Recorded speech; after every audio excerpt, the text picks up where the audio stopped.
let it bang, bang.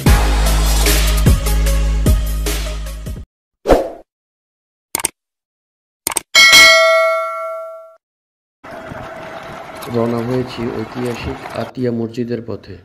পুরোপুরি মোগল স্থাপনার আদলে তৈরি করা এই আতিয়া মসজিদ।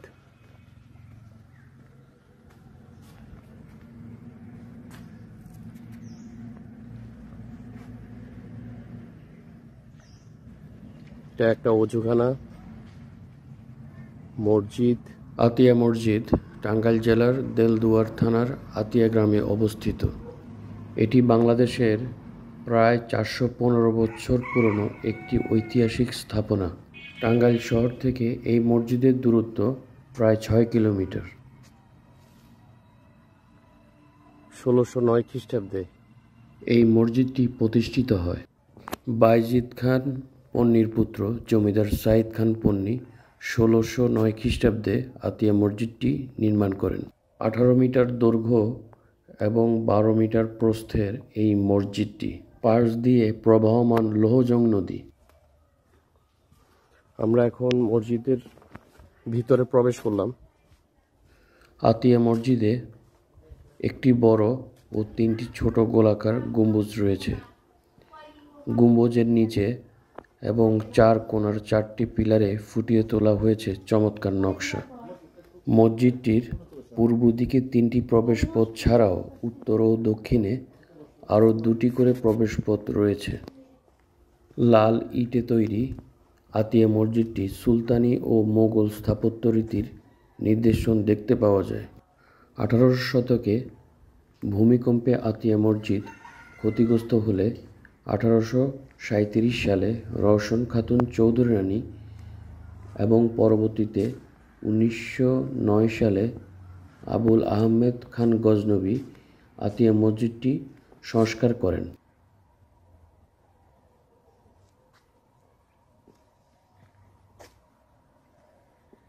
বাংলাদেশ ব্যাংকের পুরাতন 10 টাকার নোটের ডান দিকে আতিয়া মসজিদের ছবি পাওয়া যায়।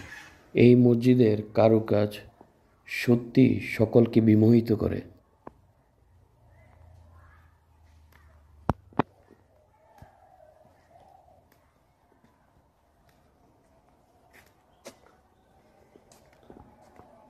অসাধারণ কারুকাজ এই মসজিদের। শত শত বছর পুরনো এই কারুকাজ, এক কথায় অসাধারণ। এবার জানা যাক আতিয়া মসজিদের নামকরণ। আতিয়া শব্দটি আরবি আতা শব্দ থেকে উৎপত্তি, অর্থ হলো দান। 1500 শতকে এই অঞ্চলে আদম শাহ বাবা কাশ্মীরি নামে বিখ্যাত এক সুফি ধর্মপ্রচারক আগমন করেন। আদম শাহ কাশ্মীরি 1613 সালে মৃত্যুর আগ পর্যন্ত তিনি এখানে বসতি স্থাপন করে ইসলাম প্রচার করতে থাকেন। জাতীয় ইতিহাস তথ্যের বরাতে জানা যায় এই পুণ্যবান ব্যক্তির কবরও আতিয়া মসজিদের পাশেই অবস্থিত। তিনি বাংলার সুলতান আলাউদ্দিন হুসাইন শাহ কর্তৃক আতিয়ার জায়গারদির নিযুক্ত হয়েছিলেন 1958 সালে। এই সময় ধর্মীয় কার্যক্রম পরিচালনার ব্যয়ভার বহনের জন্য কররানীর শাসক সুলাইমান কররানীর কাছ থেকে বিশাল একটি এলাকা ওয়াকফ হিসেবে পান। এলাকাটি তাকে দান করা হলে পরবর্তীতে এই দান বা আতা থেকে এই পরগনার নাম আতিয়া হয়েছে বলে ধারণা করা হচ্ছে। আদম শাহ কাশ্মীরির শেষ বয়সে তার পরামর্শে অনুরক্ত সাইদ খান পন্নীকে মোগল বাদশাহ জাহাঙ্গীর আতিয়ার পরগনার শাসনকর্তা নিয়োগ করেন। এই সাইদ খান পন্নী করটিয়ার বিখ্যাত জমিদার পরিবারের প্রতিষ্ঠাতা এবং তিনি 1609 খ্রিস্টাব্দে আতিয়া মসজিদটি নির্মাণ করেন। যতই দেখছি শুধু মুগ্ধ হচ্ছি।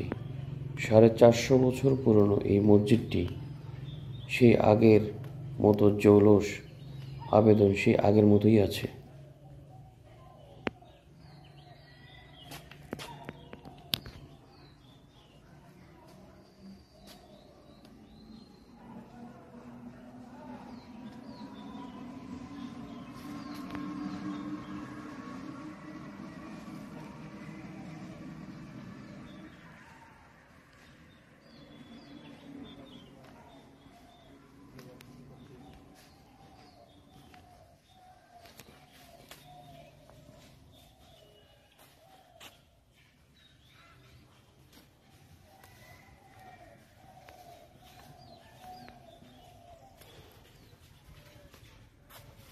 400 বছর পুরনো এই মসজিদের পিলার যে শৈল্পিক শিল্পে এই মসজিদটি তৈরি করেছে এটা আসলেই বিরল।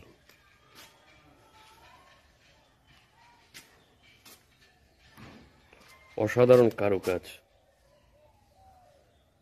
খুব সহজেই আতিয়া মসজিদে আসা যায়। প্রথমে বাংলাদেশের যে কোনো প্রান্ত থেকে টাঙ্গাইল আসতে হবে। টাঙ্গাইল থেকে 6 কিলোমিটার দূরে আতিয়া গ্রামে আতিয়া জামে মসজিদ।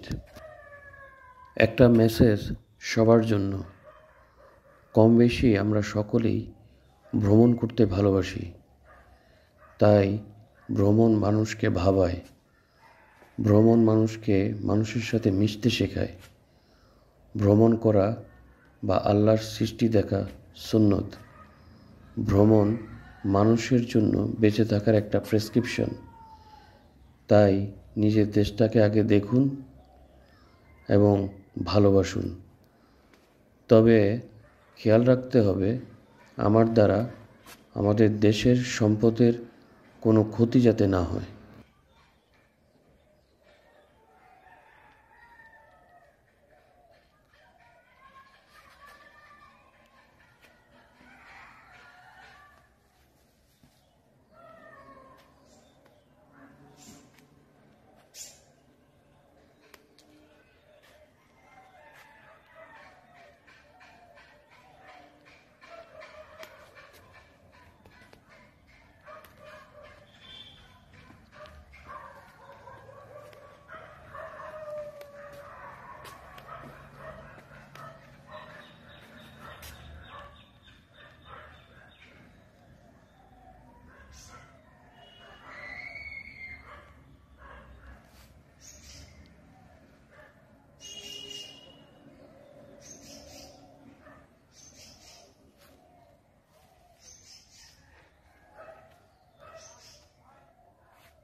মসজিদের পাশে এক সুড়ঙ্গ এবং সুড়ঙ্গের ভিতরে একটা কবর। হয়তোবা এখানে কোনো এক অলি শয়িত আছেন।